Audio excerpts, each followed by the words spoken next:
But anyways, coming off of that, why don't we move into actually what's on the script and our thoughts on the new teams and the new league, and the expansion of this league, and let's kind of start with expansion and the idea that we are now entering a league in the 25th season with 26 teams in two conferences with no pro rel.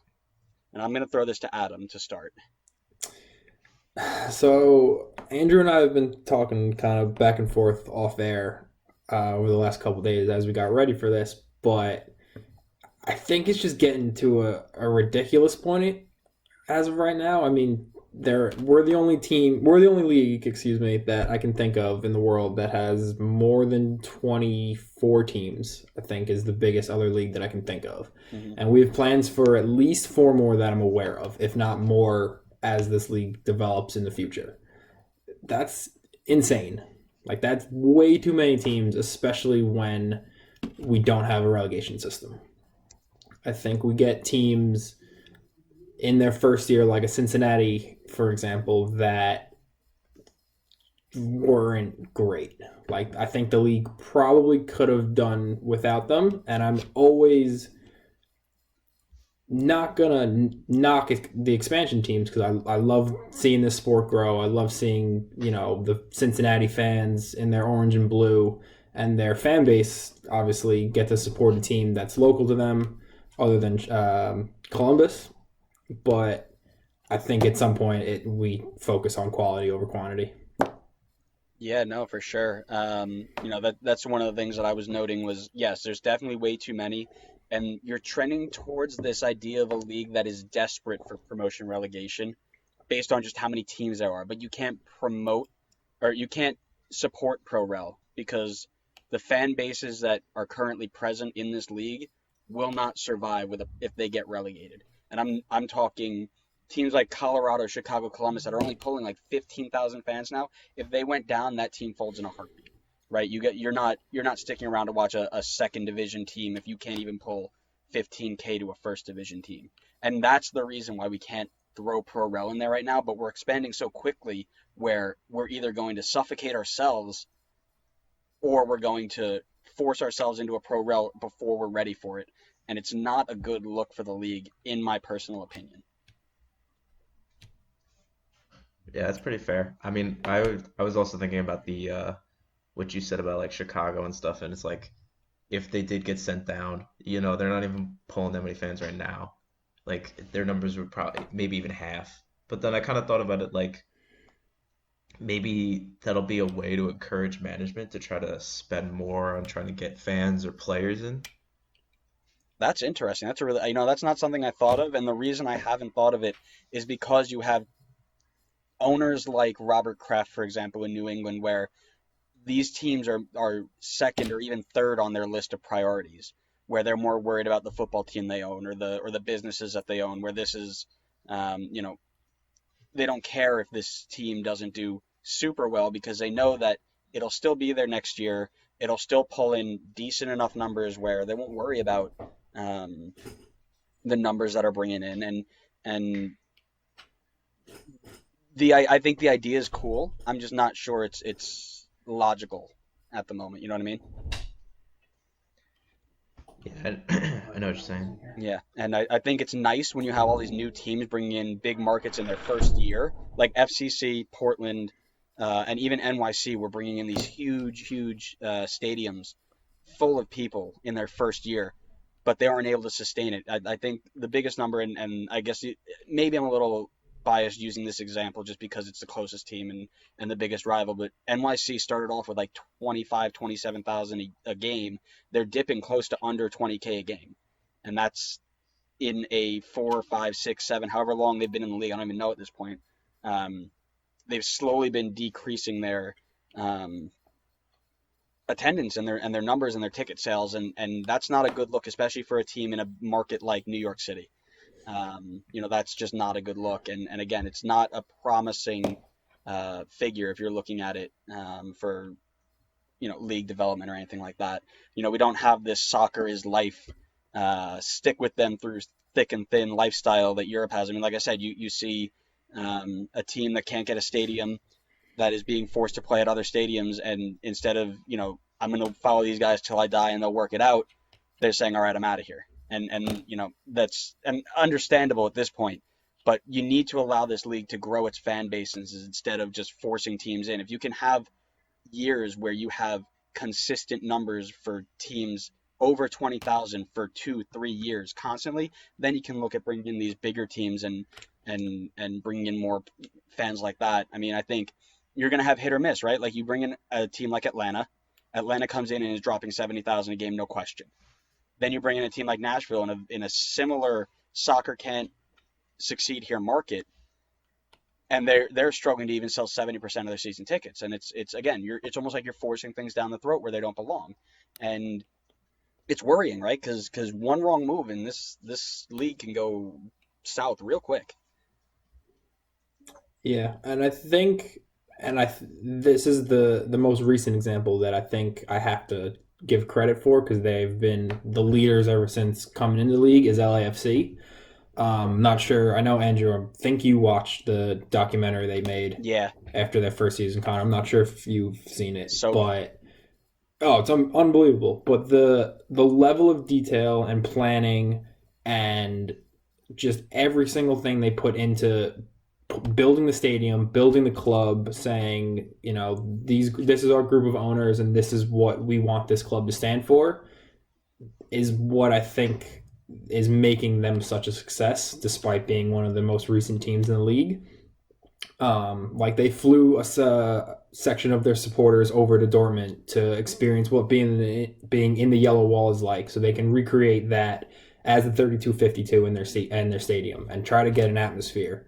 And this was already a city that has a team like 20 minutes down the road. It's not as if this was a brand new market that they were trying to break into. This was there's already a team here, but I think that we can build and establish our own reign of dominance. But if you look at Nashville or Cincinnati, I don't know if there's necessarily that kind of plan and forethinking there. yeah, you're right, and that's kind of where I tie it back to what Connor was saying before, where if you force pro rel, maybe you force these owners to put in a little bit more effort into their team, but at the same time, you have teams like Nashville where maybe they don't, and maybe they're like, all right, this was a failed experiment, and maybe it's just not going to work. And again, it's something that'll be very interesting, and is obviously going to be something that's talked about time after time after time again, year after year after year, and expansion team after expansion team is when is it coming, when is it coming, and it'll be interesting to see if and when it comes. But until then, it's always going to be speculation. And I think, like I said, Atlanta, LAFC have hit it nail on the head, and I think there was an article that came out that said, they have to. This is the model that they want other teams to follow. I think the Atlanta owner said that, like, we set the tone for a reason. Other teams should follow suit, and that's the only thing you can hope for at this point. Because if you don't, then it'll be you'll be having some issues for sure. But I guess speaking on the next two teams in the league, why don't we start with talking a little bit about Nashville and how they've built their roster and kind of where we see it going. So before, just one last question I'll pose to the two of you Yeah, go before we ahead. get the two teams. Do you think, in terms of new expansion teams, it's better for the league to start from ground zero like a Cincinnati, or let's say we add a Forward Madison or a Phoenix Rising, teams that have already been established in the USL, are one of the bigger teams in that league, and say, if you can prove to us you can reach X number of attendance, then when we expand again, you will be one of those expansion teams. I'll throw that to Connor first. Go ahead. Well, I mean, I guess just like looking at over the last couple of years, there's always been like a group of twos coming in, except for like the one-off year of two like new teams coming into MLS. Hmm. And I feel like every time it's always been like there's one team that has had a history, maybe in like a lower tier, and then there's a new team that's just completely like brand new from the ground up. And I feel like the teams that have started from the ground up have had more success. But that could also be just because of the spending. but I think there's a lot of hype around it too, especially like in the city. Like this is something completely brand new. Like I think it'll get people's attention. People will want to come out, and then maybe that'll change over time as like the as it's been around for longer. Maybe the fans won't see it as something that's as hyper new anymore.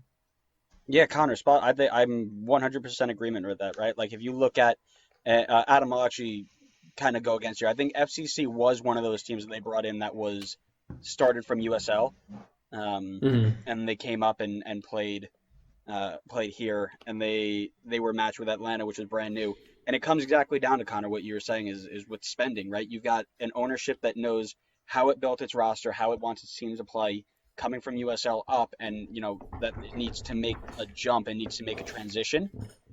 Um, and then you've got a brand new owner who's coming in and saying we're willing to spend whatever we want to make this work. And that money right there, when spent correctly, which Atlanta and LAFC did very, very well, is important because if you spend it right, you're making a team that can compete and play a different style that we haven't seen. You're not bringing a USL style up.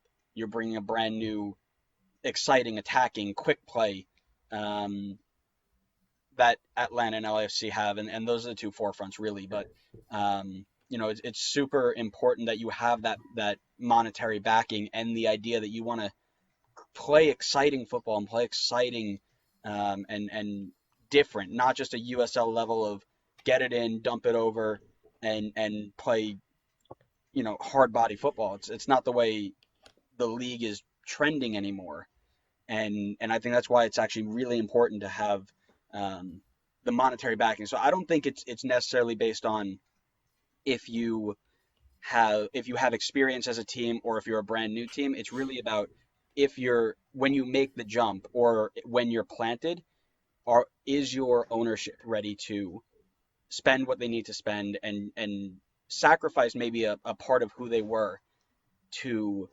make a different style of play that will succeed in the league. I think that's what it really comes down to. Okay. Even so, I agree with the different levels of spending and the smart strategy versus maybe not having an established plan coming into the league. Obviously, MLS is a little bit of an outlier when you compare it to the Premier League or German, like Bundesliga and other leagues around the world in terms of the salary cap and general allocation and total allocation and the whole. It's just a mess. But do you think because we have those kind of caps and you can't LAFC can't go spend a 40 mil on to bring in one player, like do you think those would help kind of level the league out? I think it'll cause more disparity actually because you're gonna like we mentioned before, you have teams that have that owner that is willing to spend whatever they want. You look at LAFC and we talk about that, um, documentary, and they had a clip where I think it was Nomar Garcia Parra sat down and said, "Listen, we're ready to spend whatever it takes to be competitive right off the bat." And then you have teams like FCC or Nashville that are, um, they're a little bit more cautious about what they're doing and how they want to approach things, and they're monetarily, tied up. So if you're looking at, who's ready to sign the big $40 million player and you're letting everybody have the ability to do that, only a few teams are actually going to take advantage of it based off of the ownership that they have. And because of that, you're actually going to see a larger disparity between the top and the bottom of the league than what we have right now. Okay, interesting. Yeah. I kind of feel like I think it depends on what the league is looking to accomplish if they want to keep the cap or not. Because I feel like if you're looking to grow the sport in America, then I think having the cap is good because it's a good comparison to the other sports that are in America where it's kind of more on a level playing field where it's not just like one team can spend as much as they want. But if you're looking to grow, I would say internationally, like outside of the US, I think MLS would get more respect if they didn't have the salary cap because that's what I feel like that's what they have overseas, like in England or Germany, and they have that disparity that you're talking about. It's like you have the teams that spend and usually do well and they're like always winning, and you have the teams that just scrape by and get in. Yeah, no, 100%, absolutely agree.